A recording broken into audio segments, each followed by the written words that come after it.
જરૂર નથી.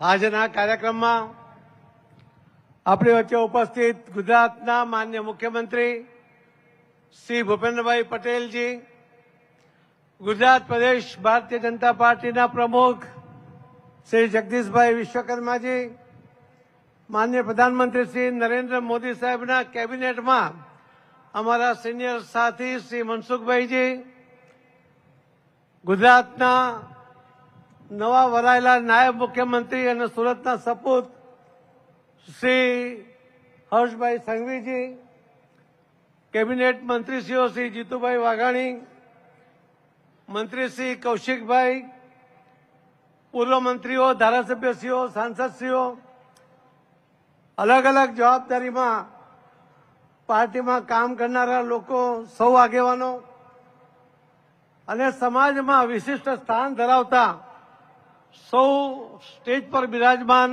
આગેવાનો અને ખૂબ વિશાળ સંખ્યામાં ઉપસ્થિત સર્વે ભાઈઓ અને બહેનો, આપ સૌને પ્રણામ, આપ સૌને વંદન કરું છું. મિત્રો, પાટીદાર હોવું એટલે જ એક વિશિષ્ટતા છે. એનું એક ઉત્તમ ઉદાહરણ એટલે સરદાર વલ્લભભાઈ પટેલ છે. પાટીદારમાં શું ગુણ હોઈ શકે? આખા દેશને એક કરવાનું કામ કરવાનો જસ જો કોઈને એકમાત્ર જાય છે એ સરદાર વલ્લભભાઈ પટેલને છે, અને એ પાટીદાર હતા.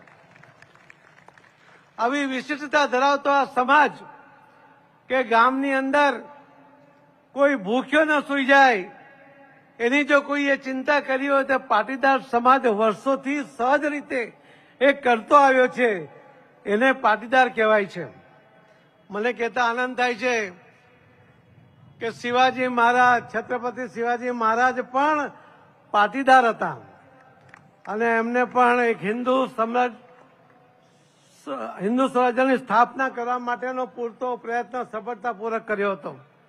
આજે અનેક વિવિધ જવાબદારીઓ સાથે જે એમને જવાબદારીઓ મળી છે, એમના સન્માનના કાર્યક્રમમાં મારે તો આપને એટલું જ કહેવું છે કે મારી જવાબદારીની વાત આપને યાદ કરાવી દઉં. પાણીની જવાબદારી મળી છે. સૌરાષ્ટ્રને પાણીની કિંમત શું છે સમજાવવું ના પડે, અને એમાં જ મથુરભાઈથી માંડીને અનેક લોકોએ જે પાણીના સંચય માટેના કામ કર્યા છે, જે રાજકોટમાં જે દિલીપભાઈ સખિયા એ જે આજે પણ કામ કરી રહ્યા છે, આવા અનેક લોકો નામી અનામી એ જે લોકો પાણી માટે કામ કરે છે એમને વંદન કરીને કહેવું પડે કે આપ સૌને પણ કહેવું છે કે આપ સૌ પણ ખેડૂત છો, પાણીનું મહત્વ આપ સમજો છો, અને એટલે જ જળ સંચય જન ભાગીદારીથી જન આંદોલનમાં પરિવર્તિત કરવા માટેનો માનનીય પ્રધાનમંત્રી શ્રી નરેન્દ્ર મોદી સાહેબના આહવાનને જે રીતે પ્રતિસાદ આખા દેશમાં મળ્યો, 10 મહિનાની અંદર લગભગ 35 લાખ જેટલા જળ સંચય માટેના જે સ્ટ્રક્ચર બન્યા, એમાં એક પણ રૂપિયો સરકારમાંથી ખર્ચ કરવામાં નથી આવ્યો, એ લોકોએ કર્યો. અને આ ગુજરાત મોડલ એ આખા દેશે સ્વીકાર્યું, અને એમાં સૌથી વધુ કામ એ બનાસકાંઠા અને સૌરાષ્ટ્રમાં થયું છે. એના માટે આપને અભિનંદન આપું છું. હું હમણાં બીકેસીમાં ગયો હતો, 10 વર્ષ પછી મુંબઈ જવાનો મોકો મળ્યો. વલ્લભભાઈ સવાણીને એમના પાર્ટનર દિનેશભાઈ લાખાણી એ ત્યાં મળ્યા, અને એમણે કહ્યું કે અમે 50,000 સ્ટ્રક્ચર સૌરાષ્ટ્રમાં અમારે બનાવી આપવા છે, અને એનું કામ હવે શરૂ કરવા તરફ જઈ રહ્યા છે. નાગજીભાઈ અને એમના ભાઈ મળ્યા. એક દિવસ મને આવીને સવારે કહ્યું કે આમાં કેવી રીતે થાય, કેટલો ખર્ચ થાય, અને એમણે પોતે ત્યાં જવાબદારી લઈને કામ શરૂ કર્યું. દિલીપભાઈ એક સામાન્ય માણસ હતો. હમણાં અમે કાર્યક્રમમાં ગયા, કુમાર વિશ્વાસનો જન સંચય માટેના કાર્યક્રમમાં હજારો લોકો ત્યાં એકત્ર થયા હતા, અને એ કાર્યક્રમમાં 10 કરોડ રૂપિયાની જાહેરાત થઈ.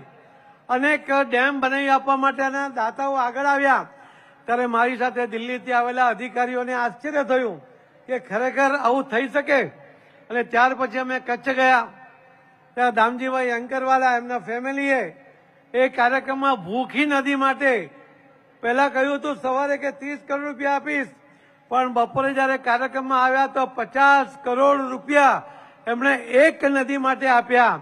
અને એનાથી આગળ વધીને જે ભાનુશાળી સમાજ છે અને સૌરાષ્ટ્ર કચ્છના તમામ સમાજ ભેગા થઈને એમણે 350 કરોડ રૂપિયામાં 6 જેટલી કચ્છની નદીઓને ડ્રેજિંગ કરીને ડિસિલ્ટિંગ કરીને જળ સંચય માટે આગળ વધવાનો નિર્ણય કર્યો. એ ગુજરાત કરી શકે એનું ઉદાહરણ એ આપણે આપ્યું છે.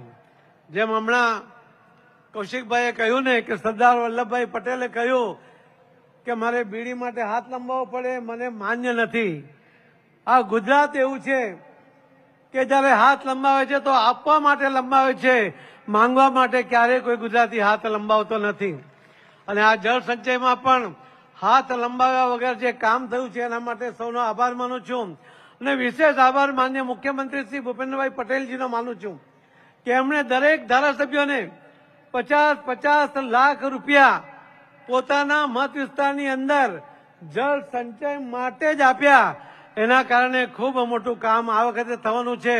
અને માનનીય પ્રધાનમંત્રી મોદી સાહેબનો પણ વિશેષ આભાર કે એમણે ગયા વખતે જે રીતે લોકોના સહકારથી જે કામ થયું એના કારણે એમણે મનરેગામાંથી કે જેનું નામ હવે બદલાઈ રહ્યું છે યોજનાનું, જે રામજી થવાનું છે એ 31મી માર્ચ સુધી મનરેગા છે એની અંદર 32,000 કરોડ રૂપિયા આ જળ સંચય માટે આપ્યા છે.